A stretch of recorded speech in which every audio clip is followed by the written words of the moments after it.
Fala galera, sejam bem-vindos a mais um vídeo do nosso canal, sejam bem-vindos ao Aras Concursos. Estamos aqui hoje para dar continuidade ao estudo da Lei 8.112 para o concurso do Instituto Federal do Norte de Minas Gerais.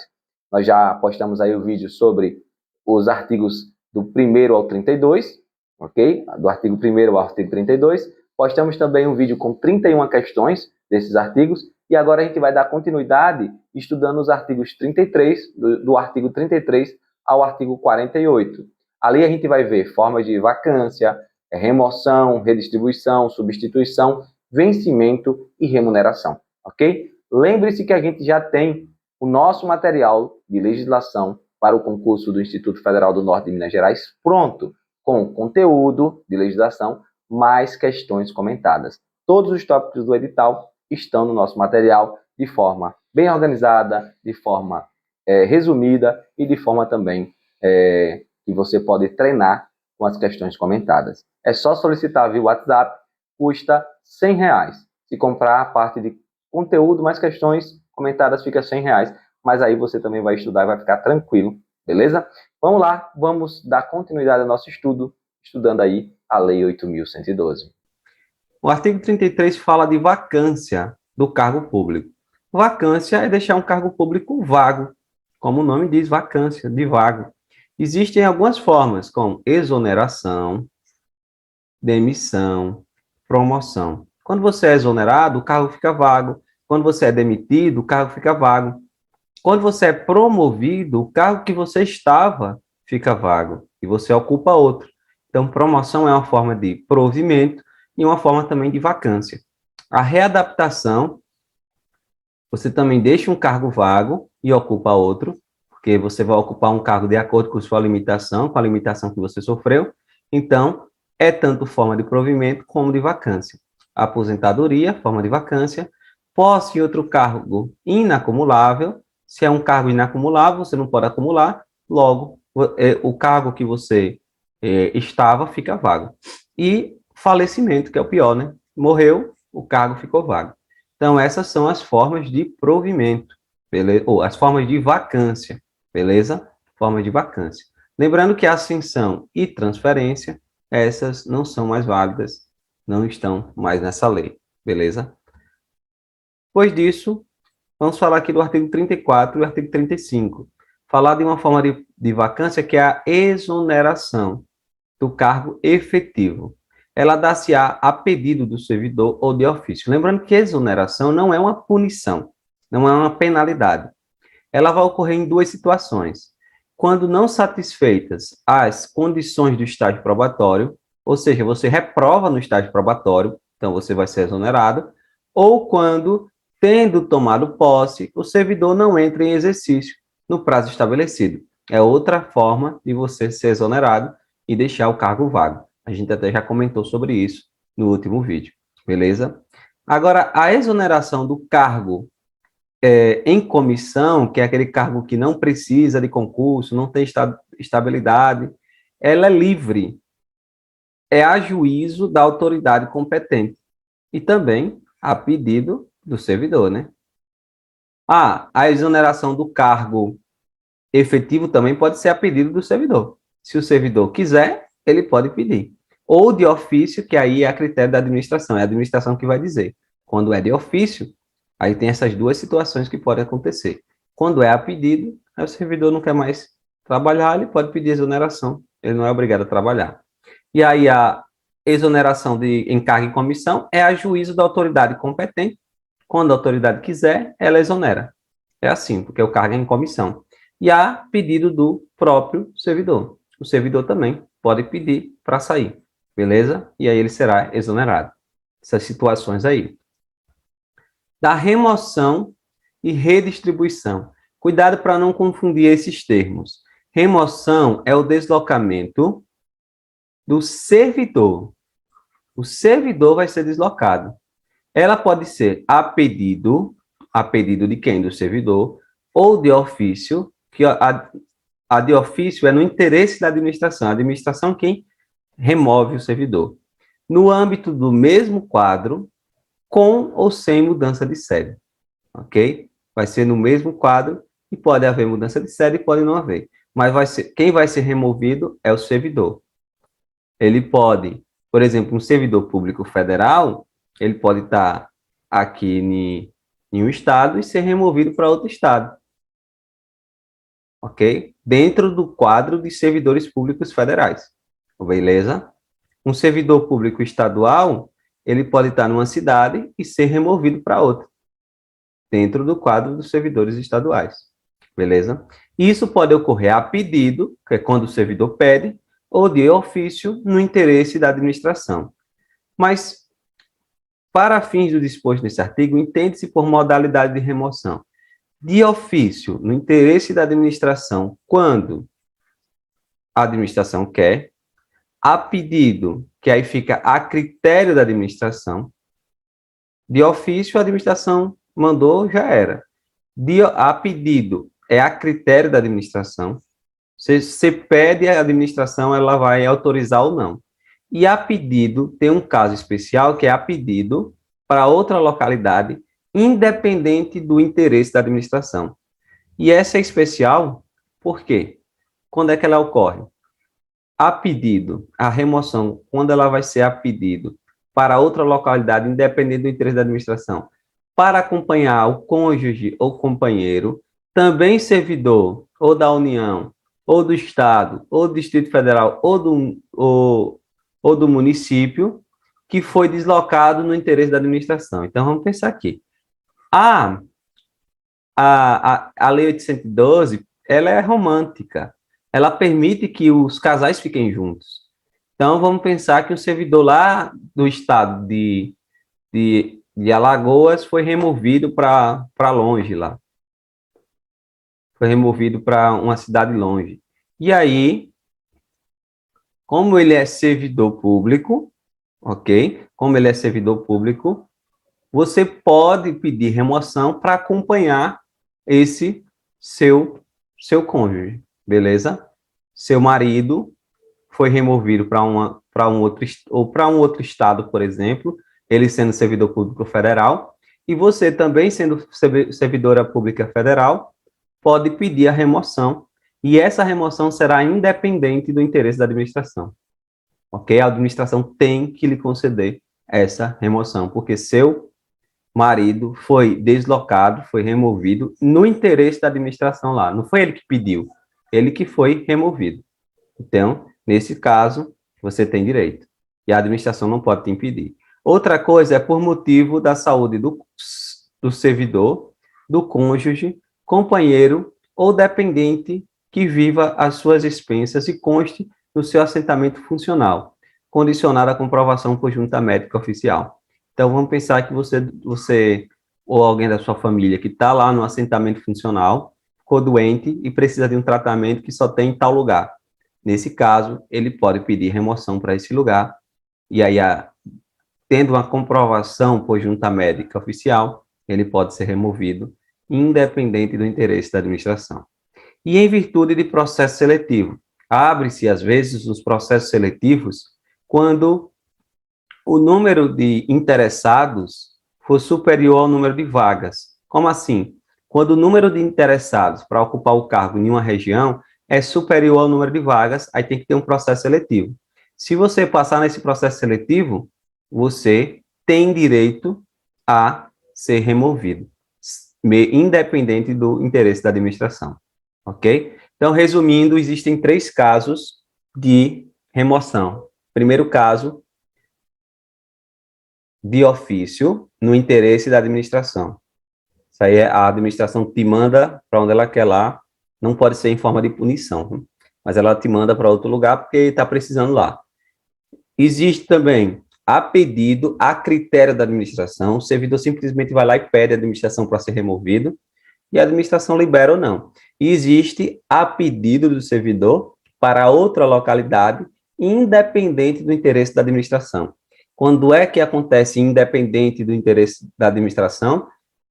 Para acompanhar cônjuge ou companheiro, também servidor que foi deslocado no interesse da administração, ou por motivo de saúde do servidor, ou de alguém que está no assentamento funcional, condicionado à comprovação médica, ou em virtude de processo seletivo promovido, ok? Nessas situações, o servidor pode ser removido independente do interesse da administração.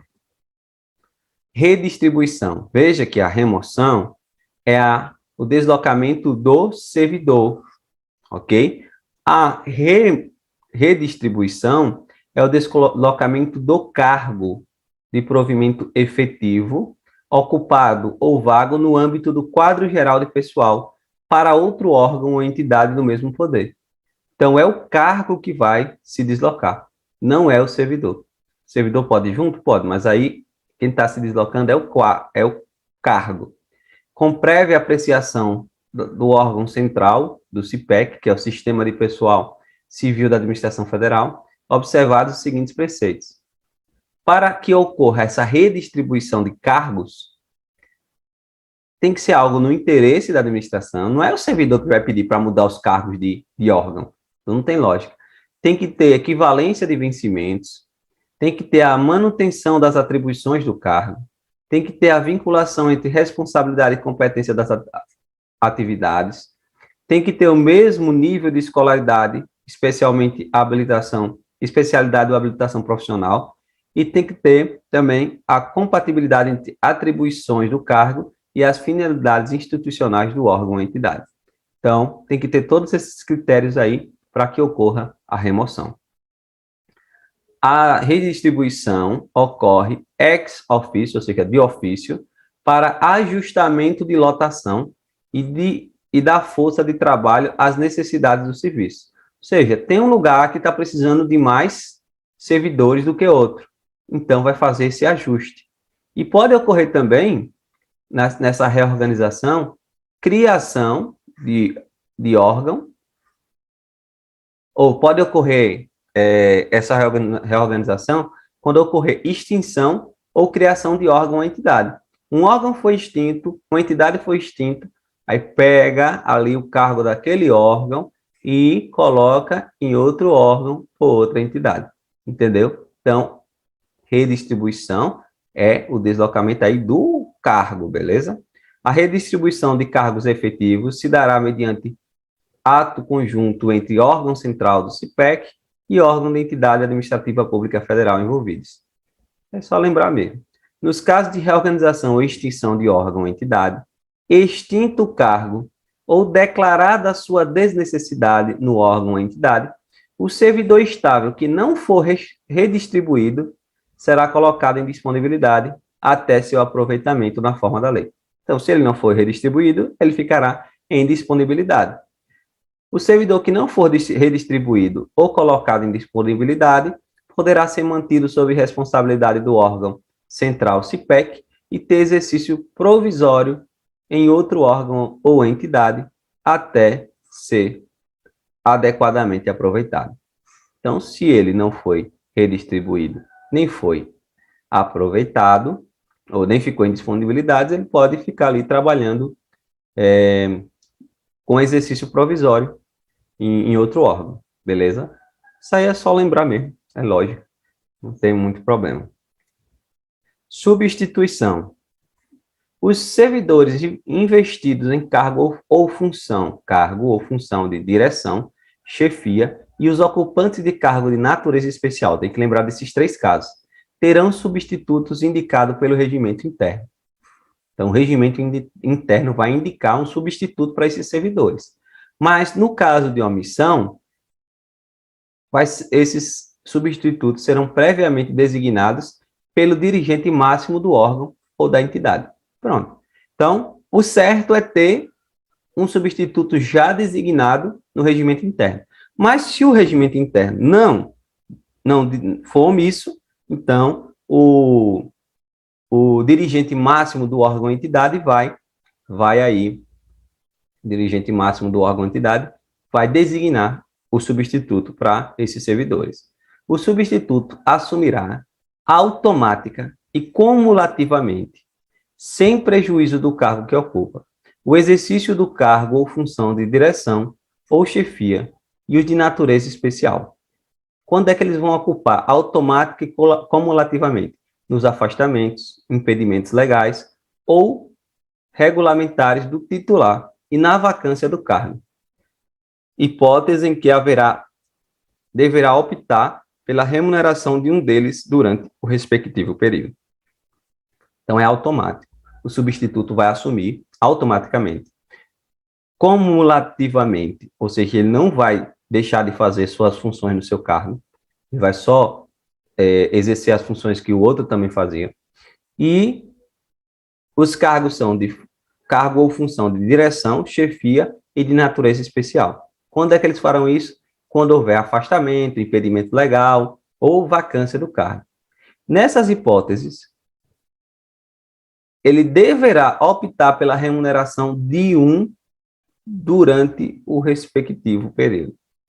De um desses cargos. Ele não vai receber os dois, não. Ele vai trabalhar pelos dois, mas ele só vai receber um. E durante até 30 dias, até anotei aqui, até 30 dias consecutivos, ele pode optar por uma das remunerações, ou a do cargo dele, ou a do cargo ou função, direção, chefia lá que ele está substituindo. Depois de 30 dias, o que exceder, aí a gente vai ver agora.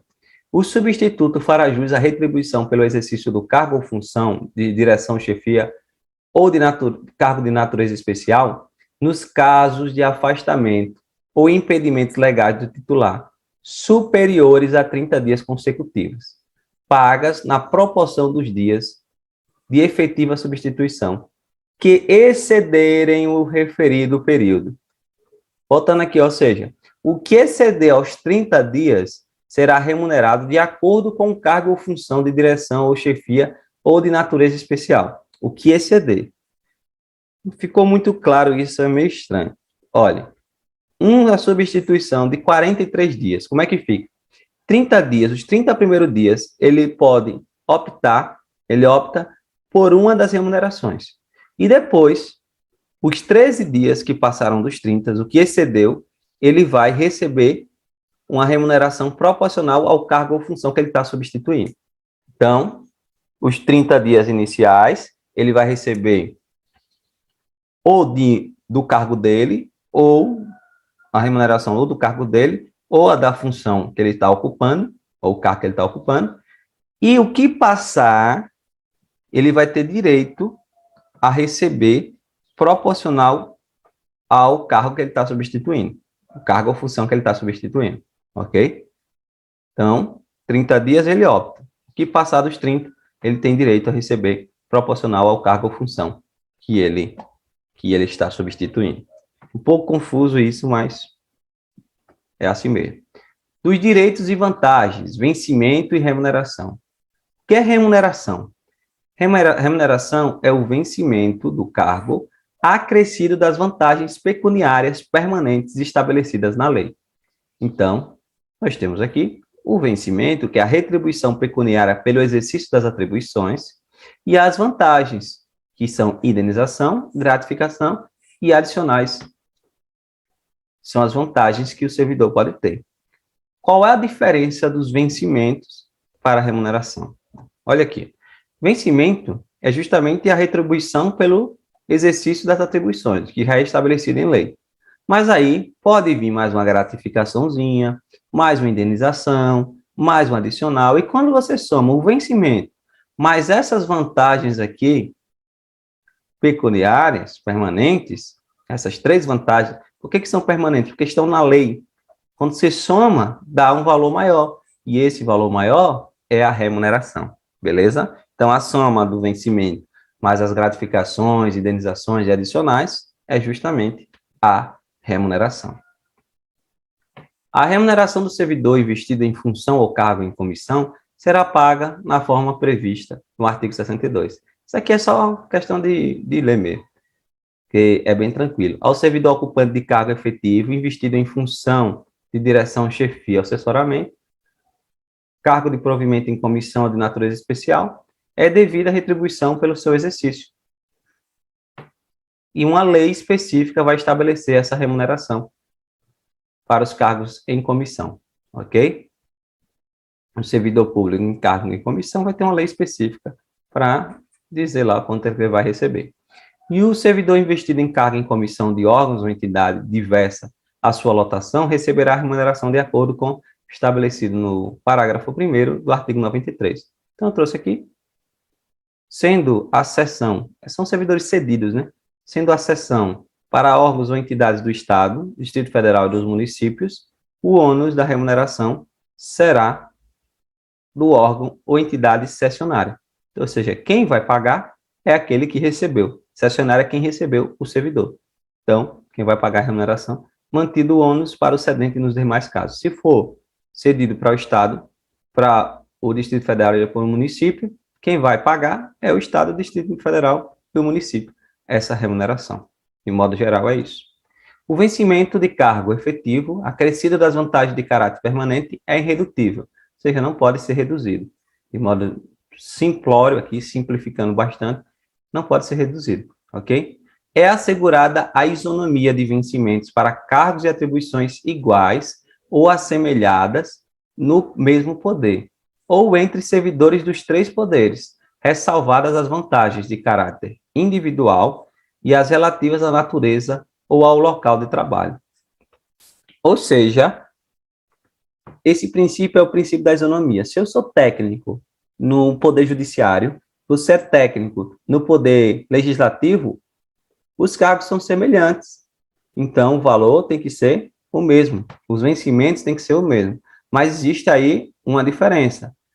As vantagens de caráter pessoal não estão incluídas nessa isonomia, que é caráter pessoal, cada caráter individual, né? Cada um vai receber de forma diferente, e também as vantagens relativas à natureza ou ao local do trabalho. Às vezes o local do trabalho tem algum valor a mais que vai receber, então, nesses dois casos, não precisa haver isonomia.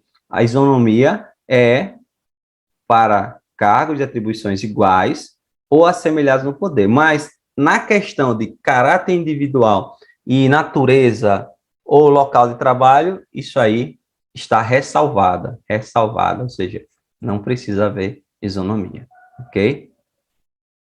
Por exemplo, se viesse uma questão assim, é assegurada a isonomia de vencimentos para cargos de atribuições iguais ou assemelhados do poder ou entre servidores dos três poderes, inclusive as vantagens de caráter individual, não, inclusive não, ressalvadas, ou seja, aqui não está incluso essas vantagens, ok? Nenhum servidor receberá remuneração inferior ao salário mínimo.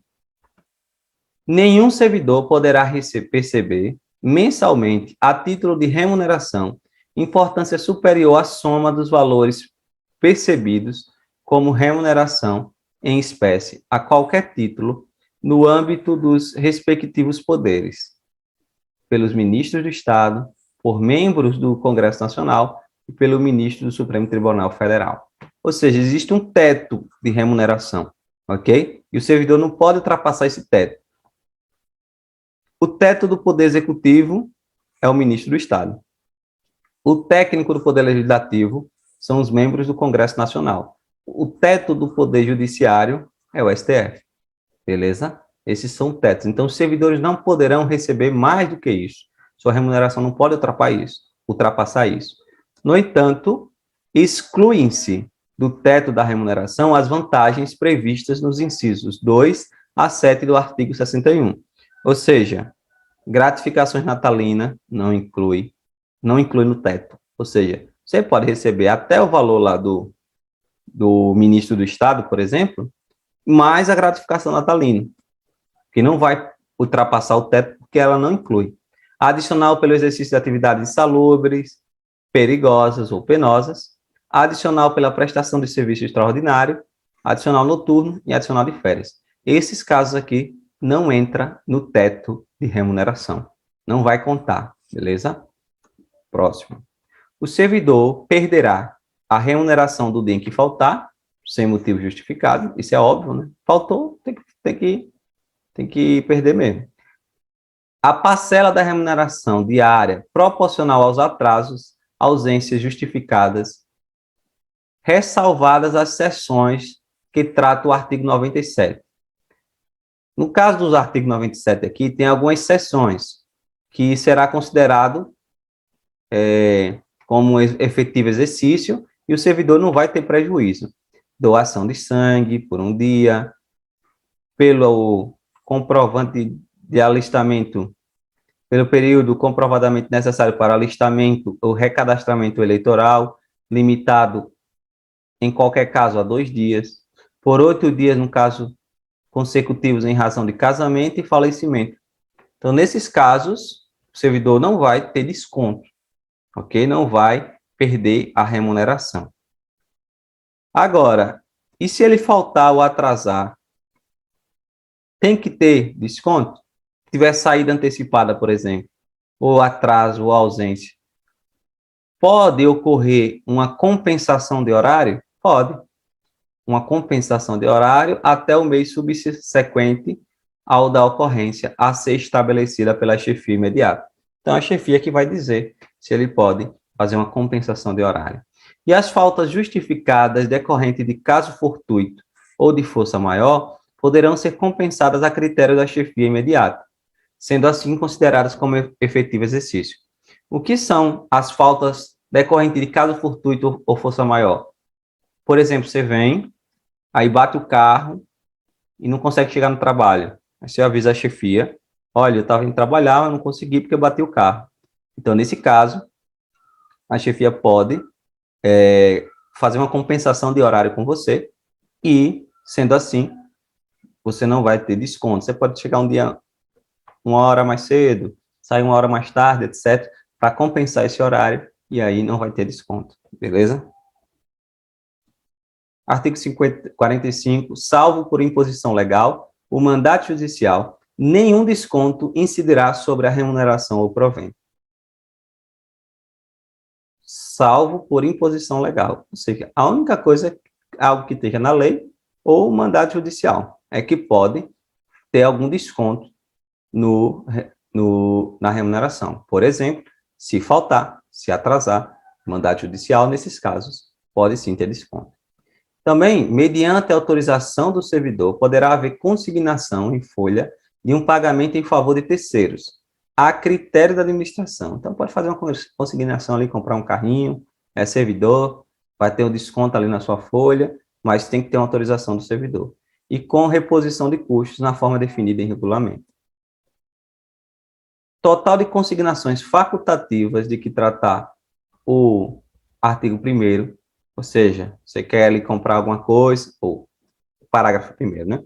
Quer comprar alguma coisa e faz lá uma consignação, quer comprar um carro, não tem dinheiro, mas agora é servidor, faz lá uma consignação, paga lá para 200 vezes. Então, não pode exceder essa consignação 35% da remuneração mensal, sendo 5% ressalvadas exclusivamente para amortização de despesas contraídas por meio do cartão de crédito e a utilização com a finalidade de saque por meio de cartão de crédito. 5% é para isso, mas não pode ultrapassar aí 30% essas consignações, 30% da sua remuneração. As reposições e indenizações ao erário, devolver dinheiro à administração, ao governo, né? Atualizadas até 30 de julho de 1900, serão previamente comunicadas ao servidor ativo, aposentado ou ao pensionista, para pagamento no prazo de 30 dias. Você está devendo ao erário, você tem que pagar no prazo de 30 dias. Pode parcelar a pedido do interessado, só que esse parcelamento, ele não pode ser, a parcela não pode ser inferior a 10% da remuneração. Então, se você está devendo ao erário, tem até 30 dias para pagar. Pode parcelar? Pode, mas não pode ser uma parcela abaixo de 10% da sua remuneração. Por exemplo, se você recebe 10 mil, sua remuneração, 10% aí, a parcela mínima será de R$1.000. E se você recebe 1.000, a parcela mínima será de R$100. Ok? Quando o pagamento indevido houver ocorrido no mês anterior ao do processamento da folha, a reposição será feita imediatamente, em uma única parcela. Então, se você receber um pagamento indevido no mês anterior, a reposição será imediata, em uma única parcela. Você recebeu 300 mil a mais, erraram lá e colocaram lá 300 mil. Tem que devolver em uma única parcela imediatamente, beleza? Na hipótese de valores recebidos em decorrência de cumprimento à decisão liminar, a tutela antecipada ou a sentença que venha a ser revogada ou rescindida, serão eles atualizados até a data da reposição. Então, na hipótese aqui de valores recebidos em decorrência de um cumprimento de decisão liminar, a tutela antecipada ou a sentença que venha a ser revogada ou rescindida serão atualizados até a data de reposição. Aqui só um parágrafo aqui, tranquilo. Artigo 47. Servidor em débito com o erário que for demitido, exonerado ou tiver aposentadoria ou disponibilidade cassada, terá, olha, o prazo de 60 dias para quitar o débito. Então, se você é servidor, foi demitido, foi exonerado ou teve a aposentadoria cassada, tem até 60 dias para quitar o débito. É urgente porque se você foi demitido, teve alguma coisa, você não vai estar lá mais presente, então você não sabe o que ele vai receber, então tem que cobrar ligeiro. A não quitação do débito no prazo previsto implicará sua inscrição na dívida ativa. E o vencimento, a remuneração e o provimento não são objeto de arresto, sequestro ou penhora, exceto nos casos de prestação de alimentos resultante de decisão judicial. Arresto, sequestro ou penhora são formas de apreensão. Então, eles não podem ser apreendidos, o vencimento e a remuneração, exceto nos casos de prestação de alimentos, ok? Os casos de prestação de alimentos feito por uma decisão judicial. Aí eles poderão, sim, ser objeto de arresto, sequestro ou penhora. Então, esses foram os artigos aqui, até o 48. Se inscreva no canal, deixe seu like. Valeu. Tchau, tchau.